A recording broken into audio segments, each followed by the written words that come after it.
Hay lugares en la tierra donde el sol no solo alumbra, sino que reina con autoridad absoluta, marcando con fuego cada hora del día y convirtiendo el aire mismo en un velo de calor que abraza y sofoca a un tiempo.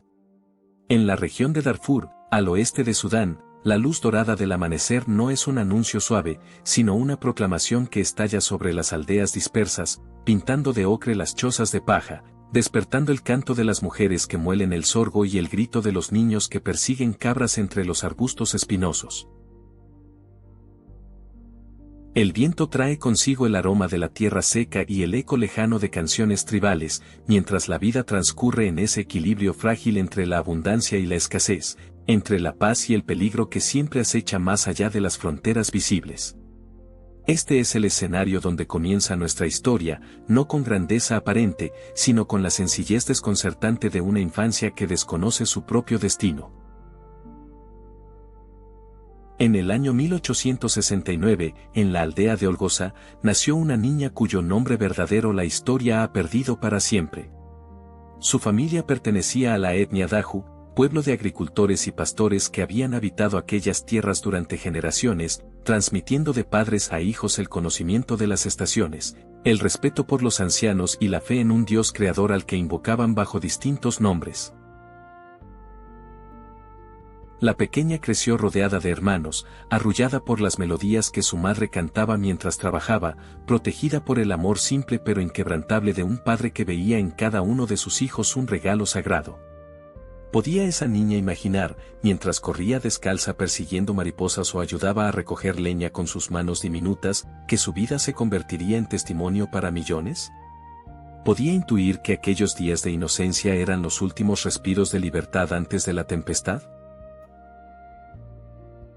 La infancia en Olgoza transcurría según ritmos ancestrales que ninguna prisa alteraba. Las mañanas comenzaban con el llamado de los gallos y el humo ascendente de los fuegos matinales, cuando las mujeres preparaban el desayuno mientras conversaban en dialectos melódicos que parecían formar parte del paisaje tanto como los árboles o las piedras. Los niños, liberados temporalmente de las tareas domésticas, se entregaban a juegos inventados con palos y piedras, construyendo mundos enteros con la imaginación ilimitada que solo la infancia posee. La pequeña que aún no se llamaba Vaquita participaba de esta alegría común, ese tesoro invisible que no requiere riqueza material para florecer, la capacidad de asombrarse ante una hormiga que carga una hoja, de reír sin motivo aparente, de encontrar consuelo en el abrazo de una madre cuyas manos trabajaban sin descanso pero nunca negaban ternura. En este jardín humilde pero genuino, la gracia divina preparaba silenciosamente el terreno para un drama que aún permanecía oculto tras el horizonte.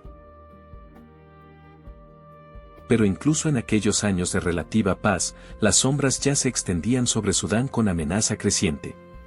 El comercio de esclavos, esa abominación que reducía seres humanos a mercancía, florecía con brutalidad renovada en el siglo XIX, alimentado por la demanda insaciable de mercados árabes y turcos que consideraban a los africanos subsaharianos como recurso natural disponible para la explotación. Bandas organizadas de traficantes, armados con rifles y crueldad cultivada, recorrían las aldeas remotas en busca de presas fáciles, niños especialmente, cuya juventud prometía años de servicio y cuya vulnerabilidad los hacía incapaces de resistencia efectiva. Las familias de Olgoza conocían estos peligros, susurraban advertencias cuando oscurecía, mantenían a sus hijos cerca cuando llegaban noticias de aldeas vecinas saqueadas. Pero el miedo, por más justificado que sea, no puede mantener vigilancia eterna, y la vida debe continuar incluso bajo la amenaza perpetua. Cuando la niña cumplió 7 años, su existencia aún permanecía intacta, tejida con los hilos ordinarios de una infancia campesina, ayudar a su madre en las tareas domésticas, aprender las canciones tradicionales, escuchar las historias que los ancianos contaban bajo las estrellas sobre antepasados valientes y espíritus protectores. Su cuerpo pequeño y ágil se movía con la confianza natural de quien se sabe amada y protegida, ignorante de que la inocencia es un cristal hermoso pero terriblemente frágil. En las horas más calurosas del día, cuando el sol convertía la tierra en brasas y hasta los animales buscaban sombra, ella descansaba junto a sus hermanos, soñando quizás con futuros sencillos, crecer, casarse según las costumbres de su pueblo, tener hijos propios a quienes transmitir las tradiciones recibidas. Estos sueños, tan humanos y legítimos, nunca se cumplirían, pero su destrucción no significaría derrota sino transformación de una naturaleza que aún no podía comprenderse. La paz de Olgoza era real pero provisional, como toda paz humana cuando el mal organizado prepara su asalto. Los adultos intentaban mantener la normalidad, ese escudo psicológico contra el terror paralizante, pero las conversaciones nocturnas revelaban la ansiedad subyacente, familias enteras desaparecidas de aldeas cercanas, niños que salían a buscar agua y jamás regresaban, rumores de caravanas de esclavos que cruzaban el desierto hacia el norte cargadas de humanidad encadenada. La pequeña captaba fragmentos de estas conversaciones, palabras cuyo significado completo escapaba a su comprensión infantil pero cuyo tono grave dejaba una marca instintiva de inquietud. Sin embargo, la capacidad de adaptación de los niños es también su vulnerabilidad, normalizan incluso lo anormal, aprenden a vivir con amenazas que deberían ser intolerables. Y así, entre precaución y rutina, los días continuaban su curso aparentemente inmutable. ¿Existe algo más cruel que arrancar a un niño de la inocencia no gradualmente, como dicta el orden natural del crecimiento, sino de golpe, con violencia que destroza no solo el presente sino todo futuro imaginado? La niña de Olgoza vivía sus últimos días de libertad sin saberlo, disfrutando de abrazos maternales que pronto se convertirían en memoria torturadora, pronunciando su nombre verdadero que dentro de poco sería borrado como se borra un dibujo en la arena. El sol seguía saliendo cada mañana con su esplendor indiferente, las cabras seguían necesitando pastoreo, las mujeres seguían moliendo grano con canciones rítmicas. Pero la historia personal de esta niña estaba a punto de bifurcarse dramáticamente del camino común, no por elección propia sino por la maldad humana que convierte la dignidad ajena en oportunidad de lucro. El jardín de su infancia estaba a punto de marchitarse bajo un eclipse que duraría años, y de esa oscuridad prolongada nacería, incomprensiblemente, una luz que iluminaría al mundo entero. El día comenzó como cualquier otro, con el sol desplegando su luz implacable sobre las chozas de Olgoza y el sonido familiar de las mujeres preparando el primer alimento de la jornada. La niña de 7 años, cuyo nombre verdadero pronto sería tragado por el abismo del olvido, había salido junto con una amiga mayor para recoger hierbas en los alrededores de la aldea, tarea cotidiana que realizaba sin sospecha alguna de peligro. El camino era conocido, transitado 1000 veces por pies infantiles que habían aprendido a distinguir cada piedra y cada arbusto del terreno familiar.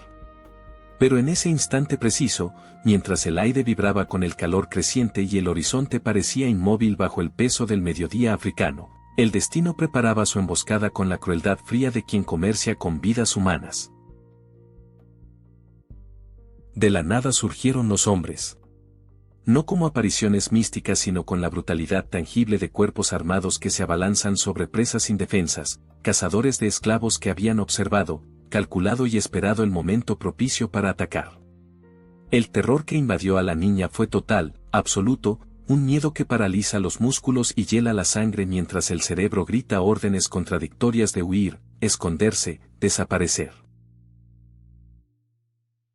Intentó correr, sus piernas pequeñas bombeando frenéticamente sobre la tierra dura, pero la distancia entre la inocencia y la maldad adulta es insalvable cuando la fuerza bruta dicta las reglas.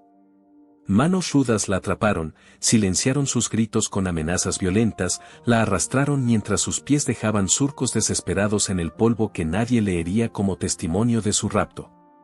En cuestión de minutos, todo lo que había conocido como realidad se desintegró. La caminata forzada comenzó inmediatamente, sin concesiones a la fragilidad infantil ni al trauma del secuestro.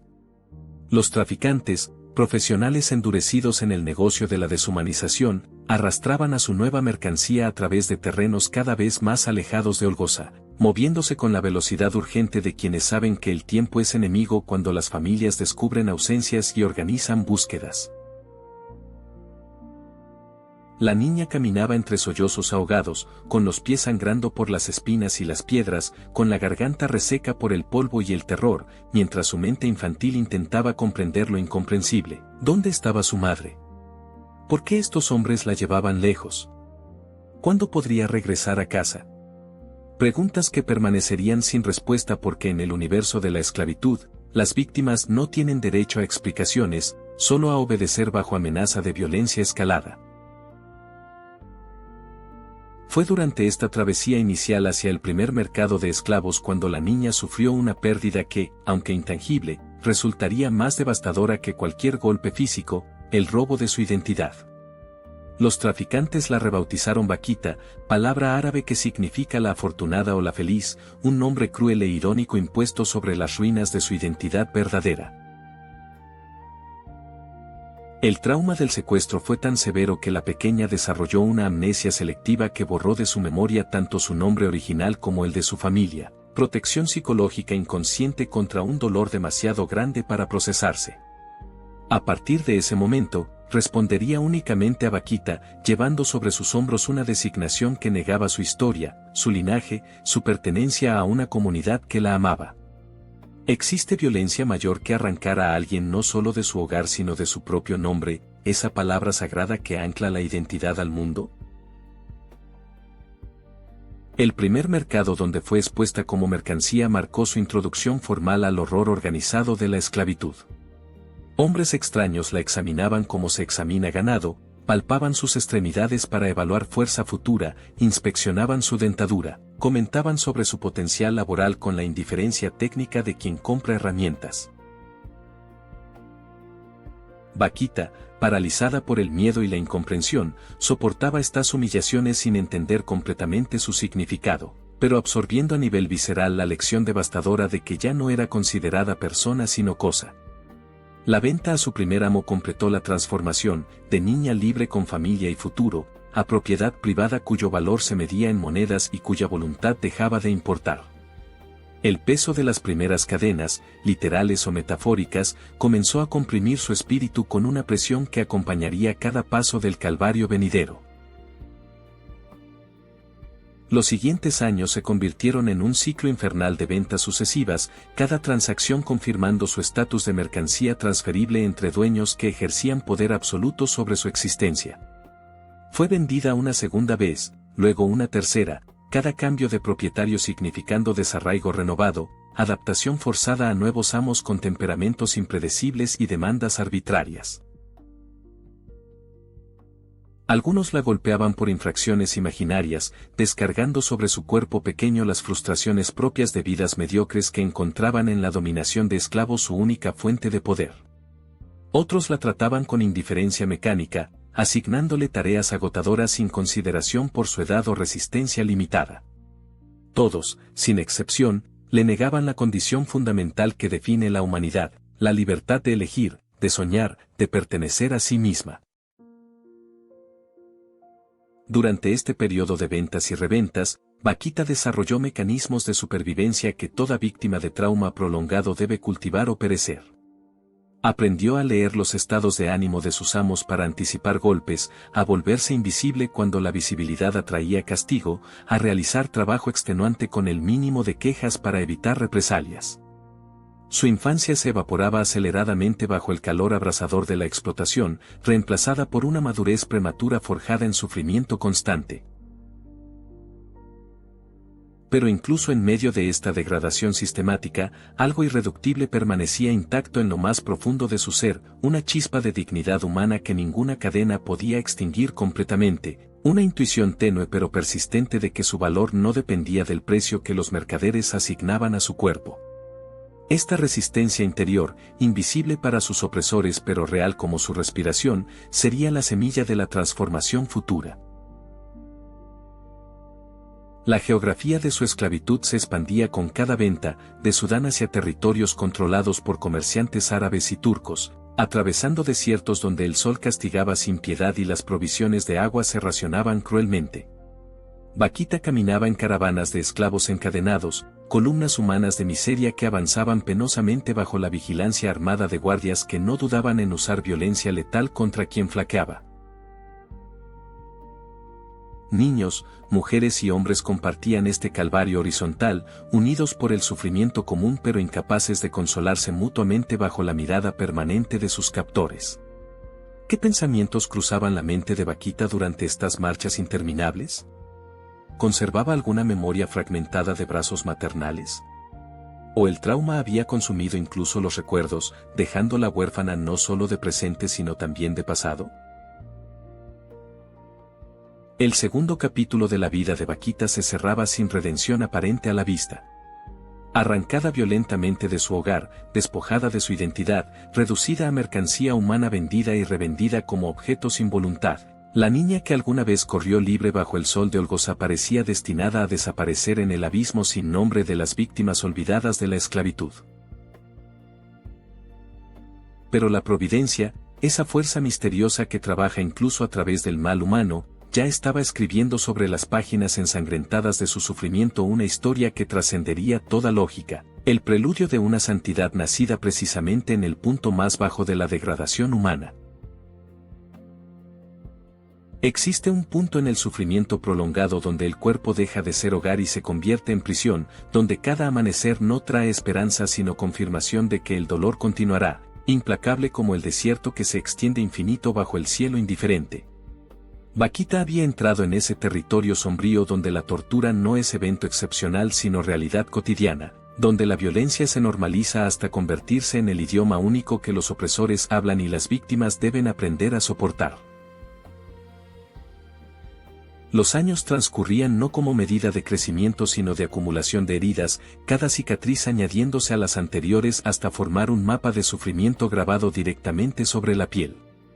¿Cómo puede el espíritu humano resistir cuando el propio cuerpo se convierte en campo de batalla donde otros inscriben su crueldad con instrumentos de hierro caliente? La quinta venta de Vaquita la llevó a manos de un general turco cuya familia la trataría con una brutalidad que superaba todo lo experimentado hasta entonces. En esta casa, la adolescente fue sometida a un ritual que representaba la quinta esencia de la deshumanización, la escarificación ritual, práctica común en ciertos círculos de la alta sociedad árabe y turca que marcaban a sus esclavas con diseños elaborados como señal de pertenencia y estatus.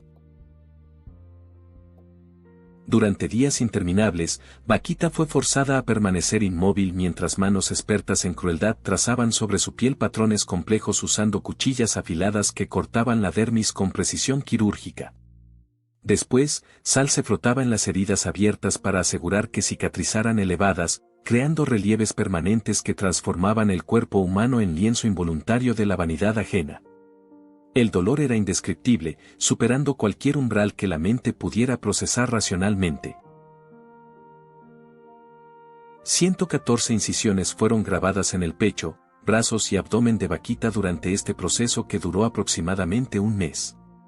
Cada corte representaba no solo dolor físico sino violación sistemática de la dignidad humana, confirmación brutal de que su cuerpo no le pertenecía, que otros podían modificarlo según capricho decorativo sin consideración alguna por el sufrimiento infligido.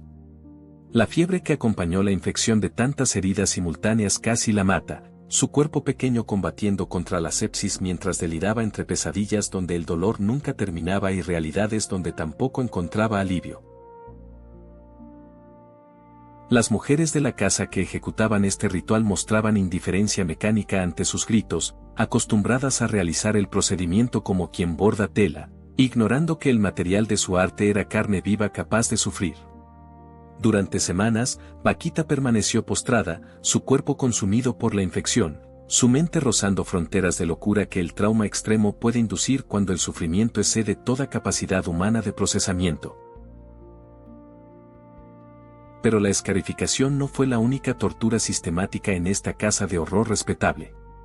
Los golpes eran frecuentes, distribuidos arbitrariamente por infracciones imaginarias o simplemente por el placer sádico que ciertos individuos derivan de ejercer poder absoluto sobre víctimas indefensas. Vaquita fue azotada por romper accidentalmente un jarrón, por no moverse suficientemente rápido al recibir órdenes, por el simple hecho de existir en presencia de amos cuya crueldad encontraba justificación en la ideología esclavista que deshumanizaba sistemáticamente a los africanos. La humillación psicológica acompañaba la violencia física, era obligada a dormir en el suelo como animal, alimentada con sobras que los perros rechazaban, tratada con un desprecio verbal que buscaba destruir cualquier resto de autoestima que pudiera haber sobrevivido al trauma acumulado. El objetivo implícito de esta tortura multidimensional era claro: quebrar completamente el espíritu, transformar a la persona en autómata obediente que hubiera olvidado incluso la posibilidad de dignidad propia. Durante estos años de tortura concentrada, algo extraño comenzó a ocurrir en el interior de Vaquita, fenómeno que desafía explicación puramente psicológica y sugiere operación de una gracia que trabaja precisamente en los abismos más profundos.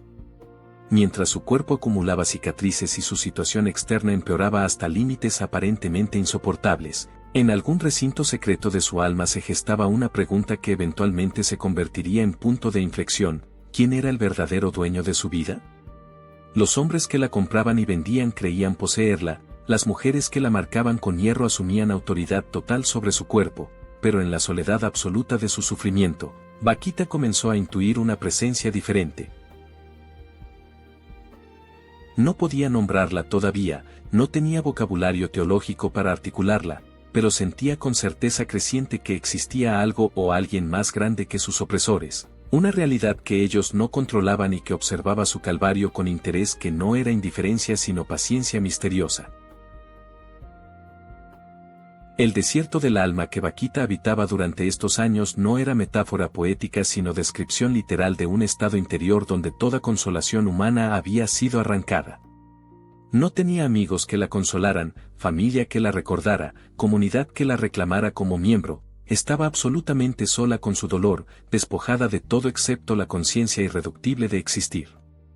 En este vacío total, paradójicamente, comenzaba a formarse el espacio donde lo divino eventualmente entraría con fuerza transformadora.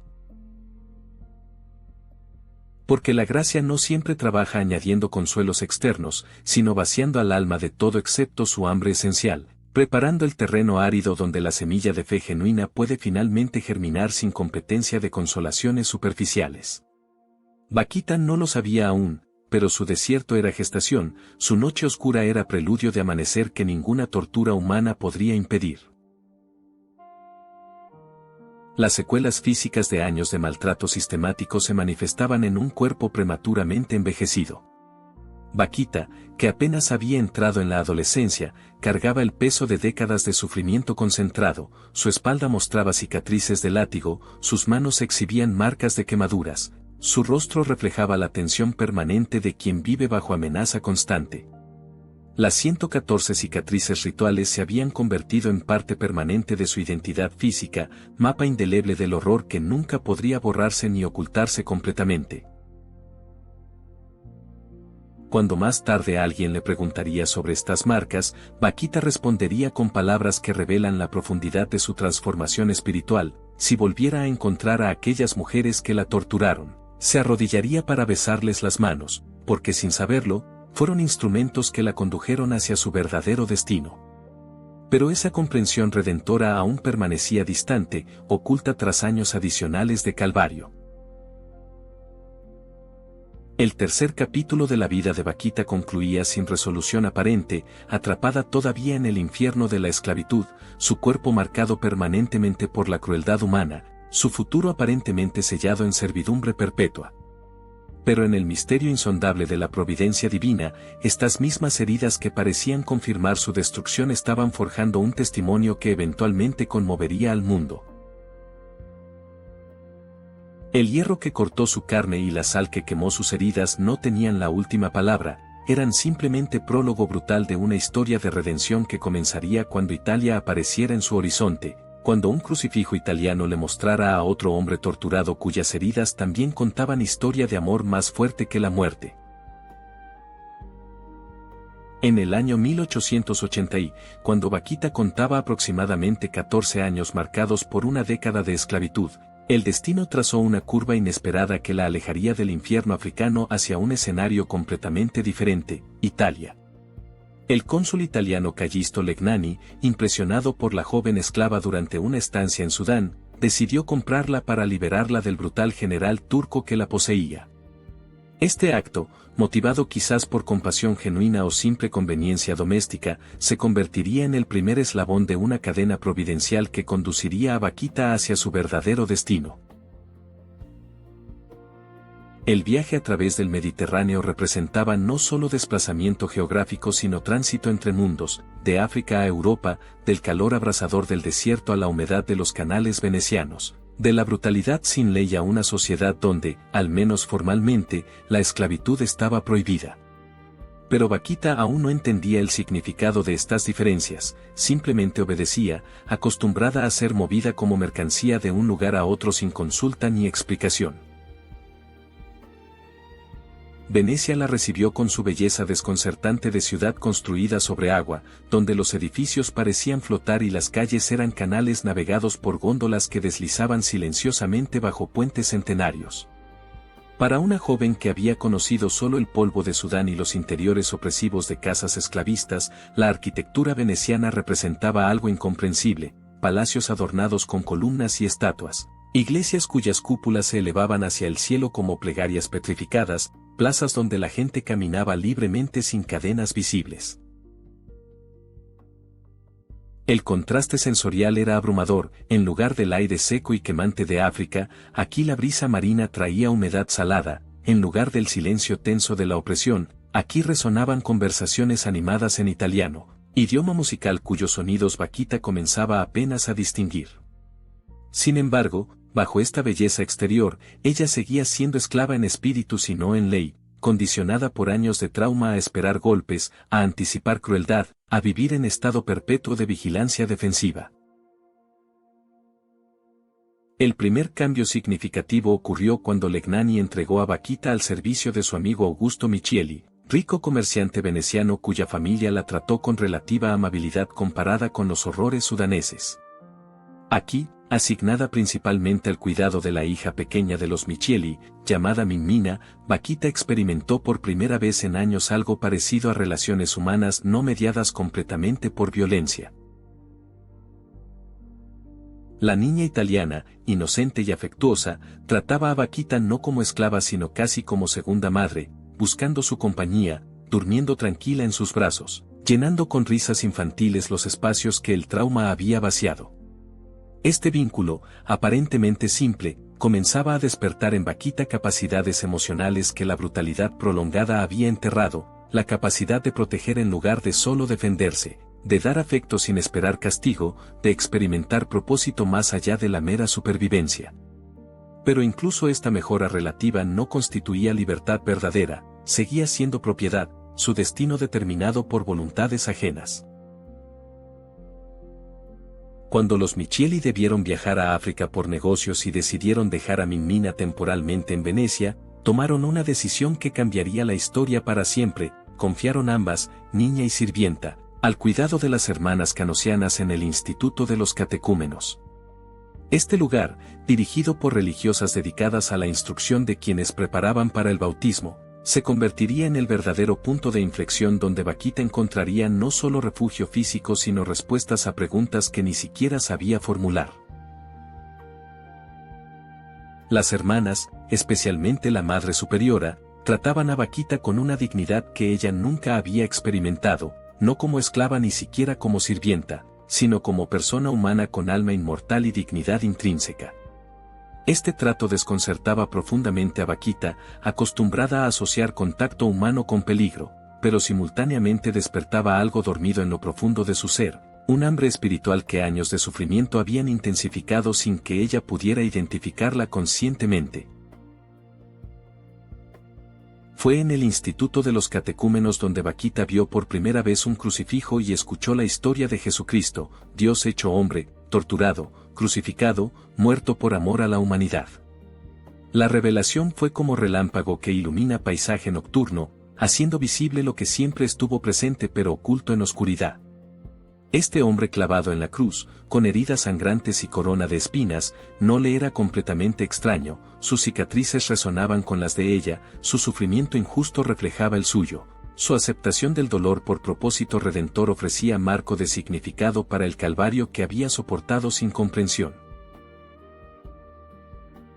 Las hermanas le explicaban pacientemente, este Cristo no fue víctima pasiva sino redentor activo, transformando el sufrimiento en salvación, convirtiendo la cruz de instrumento de muerte en símbolo de vida eterna. Vaquita escuchaba con intensidad absoluta, cada palabra penetrando capas de trauma para alcanzar el núcleo hambriento de su espíritu que clamaba por sentido, por justicia, por amor que no traicionara. La instrucción religiosa se extendió durante meses, periodo en el cual Vaquita aprendía no solo doctrinas sino experimentaba transformación interior que ningún cambio externo había logrado.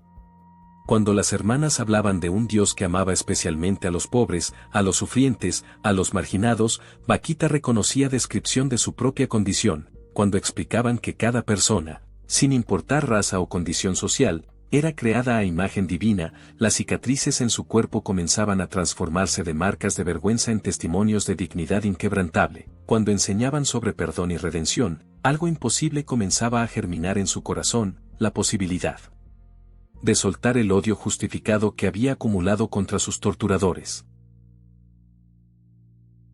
El catecismo no era para ella ejercicio intelectual abstracto sino encuentro existencial con verdad que reorganizaba completamente su comprensión de identidad, propósito y destino. ¿Quién era realmente? No mercancía humana cuyo valor dependía del precio de mercado, sino hija amada de un Padre Celestial que contaba cada lágrima y promulgaba justicia final. Cuando los Michieli regresaron de África exigiendo que Vaquita retornara con ellos como sirvienta, se desató un conflicto que trascendía voluntades individuales para convertirse en batalla legal y espiritual. Vaquita, fortalecida por la certeza recién descubierta de su dignidad inalienable, se negó a partir.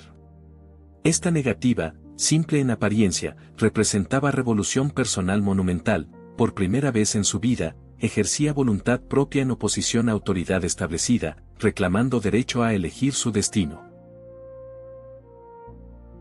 Los Michieli apelaron a tribunales italianos argumentando derechos de propiedad, pero aquí la ley italiana jugó papel providencial, la esclavitud era ilegal en Italia, por lo tanto Vaquita técnicamente nunca había sido legalmente esclava en territorio italiano.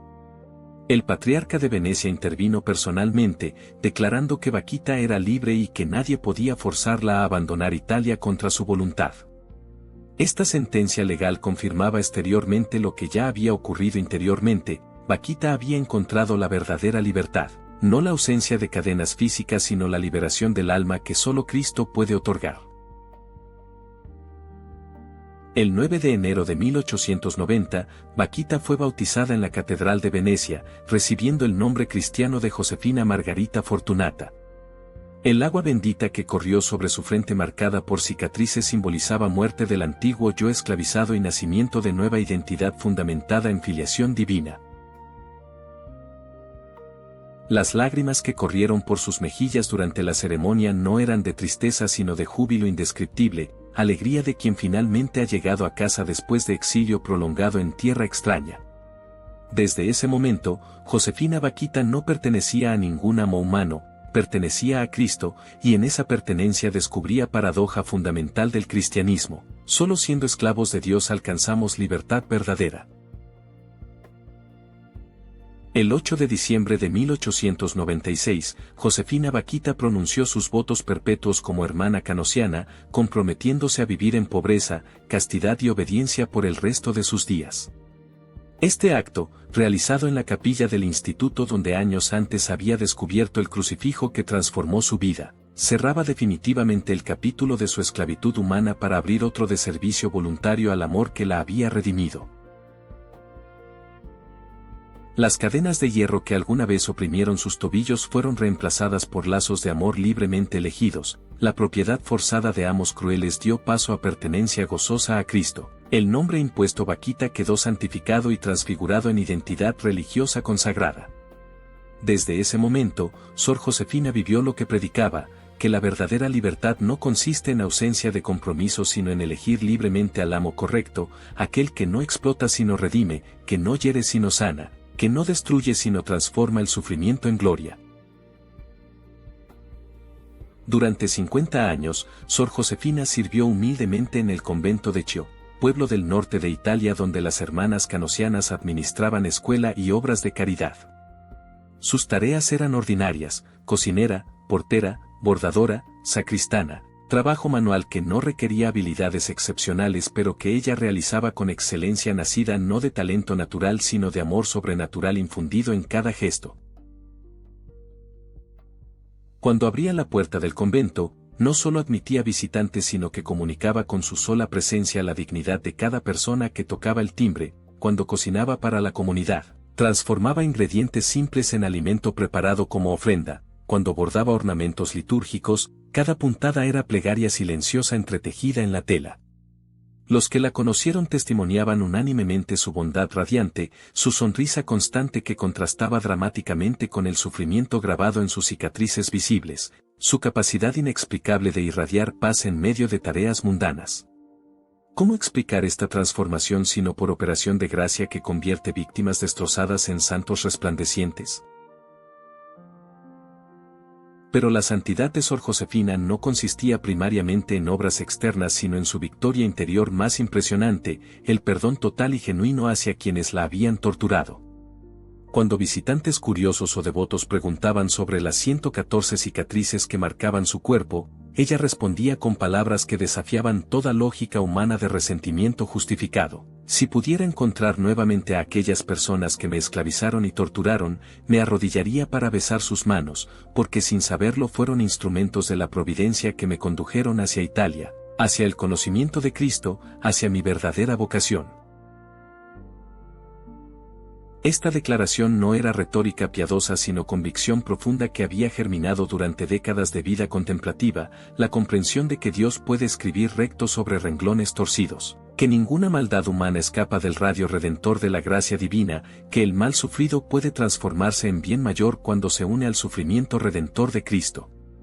El perdón de Sor Josefina no era olvido ingenuo del horror experimentado sino victoria consciente del amor sobre el odio, triunfo de la libertad espiritual sobre la prisión del rencor. Su presencia misma se convirtió en testimonio viviente que interpelaba conciencias y desafiaba prejuicios raciales profundamente arraigados en la Italia de principios del siglo XX. En una época donde los africanos eran frecuentemente despreciados como inferiores, donde el racismo encontraba justificaciones pseudocientíficas y religiosas, Sor Josefina representaba refutación encarnada de toda ideología supremacista. Esta mujer negra, marcada por esclavitud, analfabeta según estándares académicos, irradiaba una sabiduría espiritual y dignidad humana que superaban con creces las de muchos eruditos y eclesiásticos. Los niños de la escuela la adoraban, buscando su compañía no por obligación sino por atracción magnética hacia bondad genuina. Los enfermos solicitaban su presencia junto al lecho de dolor, encontrando consuelo en quien había sufrido más que ellos. Los sacerdotes la consultaban sobre cuestiones espirituales, reconociendo en esta religiosa humilde una maestra de vida interior cuyas lecciones nacían no de libros sino de comunión directa con Dios forjada en el crisol del sufrimiento extremo. Durante la Primera Guerra Mundial, cuando Italia se sumergió en el horror de las trincheras y las ciudades recibían oleadas de heridos y huérfanos, Sor Josefina se multiplicaba en servicio caritativo, consolando madres que habían perdido hijos, cuidando soldados mutilados que regresaban del frente con cuerpos destrozados y almas traumatizadas. Su propia experiencia de trauma la convertía en consoladora particularmente efectiva, no ofrecía platitudes vacías sino comprensión genuina de quien conoce íntimamente el abismo del sufrimiento humano. A quienes cuestionaban la existencia de Dios ante tanta maldad, ella respondía no con argumentos filosóficos sino con su propia vida. Dios no elimina el sufrimiento mágicamente pero lo redime, lo transforma, lo utiliza como instrumento de purificación y santificación cuando se acepta con fe. Esta teología encarnada, vivida antes que predicada, convertía a Sor Josefina en maestra más efectiva que 1000 tratados académicos sobre el problema del mal. Los últimos años de su vida terrena transcurrieron en enfermedad creciente, cuando su cuerpo finalmente cedía ante décadas de abuso acumulado. Artritis severa, dolores crónicos derivados de sus antiguas heridas, debilidad general que confinaba progresivamente sus movimientos. Sor Josefina experimentaba una segunda crucifixión, esta vez no infligida por crueldad humana sino por desgaste natural de carne que había soportado más allá de límites razonables.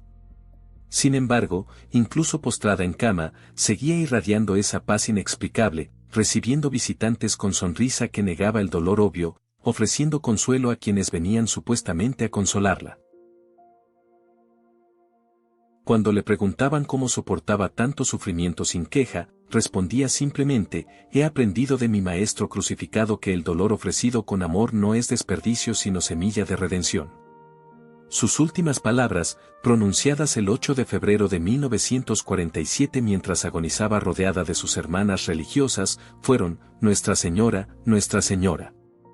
Entonces cerró los ojos y entregó su espíritu a Dios, completando el arco dramático de una vida que había comenzado en las tinieblas del secuestro y terminaba en la luz serena de la santidad confirmada. La muerte de Sor Josefina desató procesión espontánea de miles de personas que acudieron a venerar su cuerpo, reconociendo instintivamente que habían perdido no solo una religiosa bondadosa sino una santa auténtica cuya intercesión ante Dios continuaría activa desde el cielo.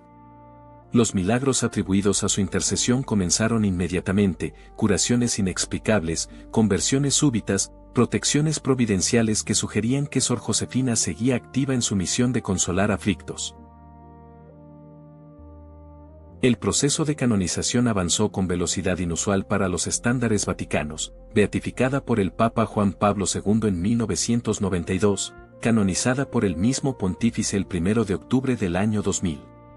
Durante la ceremonia de canonización en la Plaza de San Pedro, el Papa proclamó a Josefina Bakhita como patrona universal de las víctimas de trata humana y esclavitud moderna, reconociendo que su testimonio no era reliquia histórica sino profecía urgente para un mundo donde millones siguen siendo esclavizados por diversas formas de explotación.